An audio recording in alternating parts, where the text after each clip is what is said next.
Ticket बना दिया जाए हर गांव के लोगों के बीच में, तो शायद लोगों में वहां तो हर माता पिता यहाँ सर्टिफिकेट रखा हुआ है। हजारीबाग में 5 जून को हमें पुरस्कृत किया गया था विश्व पर्यावरण दिवस के अवसर पर। इस नाते से हमारी जिम्मेवारी बढ़ गई है।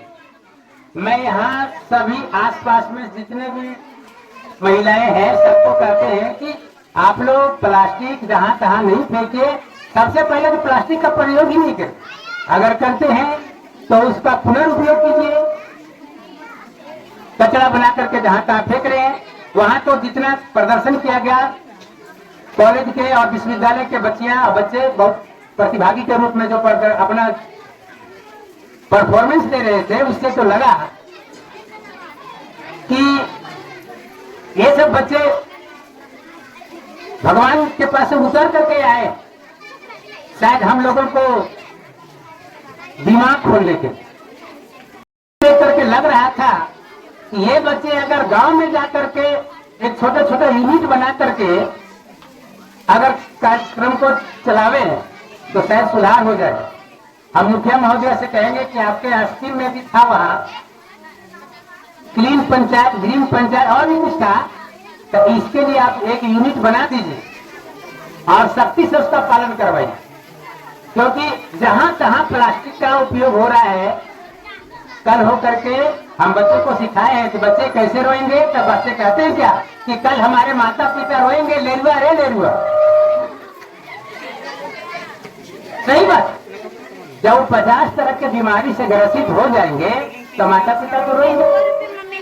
आई लोग खुद कहते हैं हम लोग रोएंगे, तो कल रोना ना पड़े इसके लिए हम बुद्धिजीवी लोगों का जिम्मा पड़ गया है कि इस पर रुकावट लाने का कोशिश किया जाए, चाहे जो भी कदम बढ़ाना पड़े। तो किसी को बुरा लगे तो लगे, आज लगे, कल जब इसका फायदा दिखाई देगा तो शायद उनको समझ में आएगा कि हाँ, जो भी मेरे लिए कल किया गया था भविष्य में उसका परिणाम अच्छा दिखाई देगा।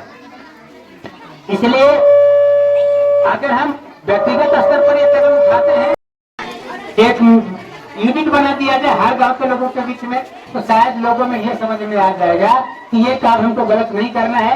और नहीं तो फिर उस पर प्रशासन में पेश करना। एक किसी को झूठ में भी एफआईआर झूठ का हो जाएगा ना, सांकेतिक रूप से ही हो जाए।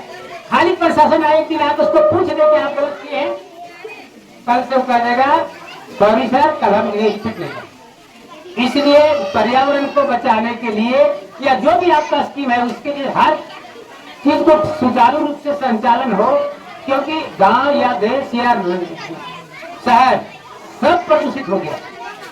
यहाँ गांव में देखते हैं, हम पढ़ाते रहते हैं, गांव से महिलाएं निकलती है प्लास्टिक भर कर कचरा और जाके किसी न किसी जगह में रख देती है।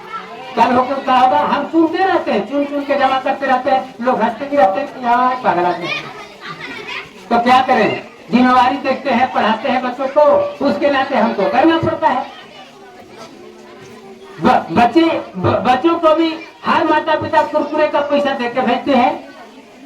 सारा बच्चा डिस्टर्ब हो चुका है। इसलिए हम आज विशेष रूप से आग्रह करेंगे कि मोबाइल से बच्चों को बचाइए और ये जो प्लास्टिक का सामान जो खा रहे हैं बच्चे उससे बचाइए। नहीं तो पढ़ाई तो गर्त में चला ही जा रहा है, उसका जिंदगी भी गर्त में चला जाएगा और सब रोते रहिएगा। बच्चे समझ गए कैसे आप रोइएगा। हम 3 घंटे आपके बच्चे को सेवा देते हैं, 3 से 4 घंटे तक, लेकिन जैसे ही घर जाते हैं बच्चे सब मोबाइल का शिकार हो रहे हैं। शिक्षा का प्रदर्शन में अब पीछे निगेटिव आने लगा है। जो पहले का अनुशासन रहा अब वो देखने को नहीं मिलता है। हम बच्चे को ज्यादा मार भी नहीं सकते हैं क्योंकि बच्चे अब आपका भोजन नहीं कर रहे, अब वो कुरकुरे खा रहे। अभी बाहर में भी देखे होंगे कि कितना प्लास्टिक फेंका हुआ है। वो आपके बच्चे का सारा पेट या पाचन शक्ति बर्बाद किया। कल के डेट में आप लोग रोइएगा कि हमारे बच्चा 50 तरह का बीमारी से ग्रसित हो गया। तो मैं आपके या नहीं पढ़ रहे, क्या खा रहे हैं, कैसे रह रहे हैं, इस पर आपको ध्यान रखना होगा। नहीं तो आप हमसे भी उम्मीद करना छोड़ दें। मैं आज अब इसी बात को रख करके अब हम अपनी बात को समाप्त करते हैं। आप लोग बहुत कीमती समय यहाँ दिए, हम इसके लिए आप सबों का आभारी हैं। भविष्य में भी हम लोग को सहयोग करते रहिए। हम इसी बात के साथ आज का बातों को, आपकी वाणी को विराम देता हूँ।